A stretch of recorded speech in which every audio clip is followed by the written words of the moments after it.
Customer's complaint is the water, and yep, it's pooling all around the furnace. Found a bad condensate pump, completely filled with water, getting power, it's not pumping. So we're going to get that replaced for her, get the new pump, and let's get it done. Alright guys, so got the new pump, about to plug it in and test it, got water inside the pump, make sure it pumps out properly.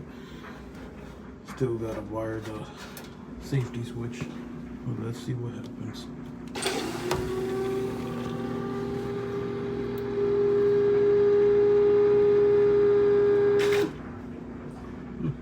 There we go.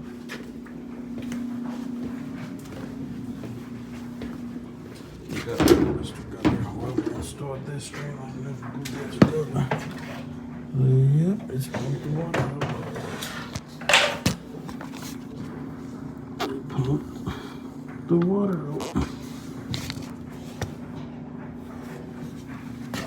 Let's get this all tied back together properly. Okay, so we got the float switch wired in for the safety switch in the condensate pump, so that if water ever goes to overflow out of that condensate pump again, it should cut the power off. So let's get her all buttoned up and let's get on to our next one.